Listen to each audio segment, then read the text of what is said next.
l'Opus Dei quand j'étais au collège par une amie qui m'a emmenée à un atelier théâtre. J'ai beaucoup aimé, mais je ne savais pas particulièrement que l'Opus Dei était une famille dans l'église. Et d'ailleurs Laurent aurait probablement plus à dire au début parce que c'est toi finalement qui t'es engagé dans l'Opus Dei assez rapidement.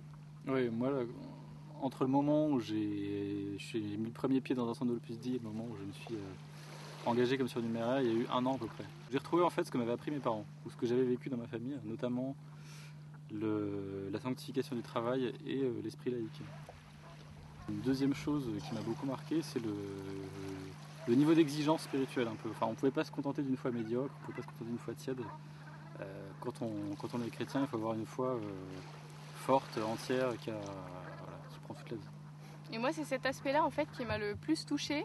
Et l'unité de vie en fait que l'Opus Dei nous aide à avoir entre tous les domaines de notre journée, le travail, la famille, la prière, c'est quelque chose qui m'a beaucoup frappée et c'est vraiment là que j'ai senti que Dieu m'appelait, c'était d'avoir plus cette unité entre toutes les différentes composantes de ma vie et que tout était en lui, pour lui. Est-ce que tu vois mon doigt qui passe de l'autre côté là ?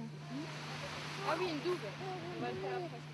C'est pas parce que Laurent et moi on fait partie de l'Opus Dei que les enfants feront forcément des activités spirituelles avec l'Opus Dei et en feront forcément partie après. D'une certaine manière, on peut dire que c'est chacun de son côté, tout comme on a chacun notre profession. Maintenant, c'est forcément quelque chose qui a un impact sur la vie de couple. On peut en parler ensemble, quand on peut on va à la messe ensemble, on dit le chapelet ensemble, on prie ensemble, surtout en vacances en ce moment, c'est vraiment quelque chose qu'on peut vivre à deux et qui nous procure beaucoup de joie.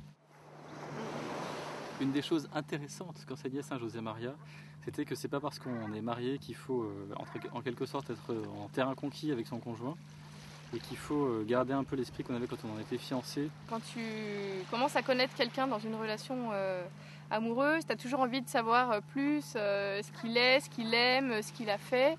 Et ben pour moi c'est ça, c'est dans la vie de couple, toujours s'intéresser à ce que Laurent a fait dans sa journée, qu'il a rencontré et à pas penser que je le connais parce que ça y est, ça fait 6 ans qu'on est mariés et que je connais tout ce qu'il aime. Et non, parce que en fait on peut être toujours surpris par son mari.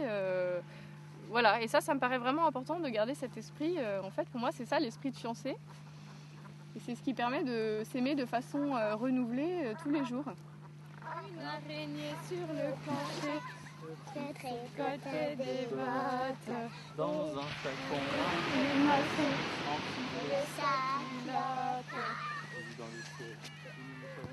en fait, c'est un engagement tout simple de vie de prière pour rentrer plus en intimité avec le Christ et lui présenter toute notre vie.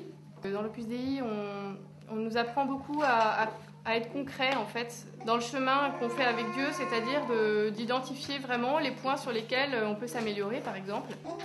Non, pas les doigts. J'ai des journées bien remplies parce que je travaille avec 80%, j'ai 3 enfants qui sont petits. Du coup, le matin, je commence par la prière, je me lève un peu plus tôt. Et c'est ce qui me permet après de garder la paix dans la journée, même quand j'ai l'impression que je ne vais pas réussir à faire tout ce que j'ai à faire, et d'avoir des vrais moments, au travail d'être à mon travail, à la maison d'être vraiment avec les enfants, et quand je suis avec Dieu, d'être vraiment avec lui, et si je peux, j'essaye de trouver des moments au calme. Le mieux, c'est quand je peux être dans une église, mais sinon, dans ma chambre, le matin, je suis sûre d'avoir un moment de calme pour parler tranquillement avec Dieu.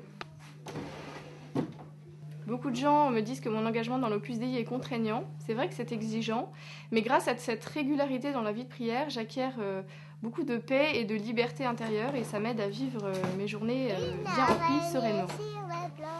Se tricotait des bottes, les maçons dans un flacon. Voilà, les vacances sont finies. On va reprendre le rythme trépidant de la vie parisienne. J'ai vu dans le ciel une mouche à miel, pinçait la guitare. Dora tout confus, sonnait l'Angélus au son de la fanfare.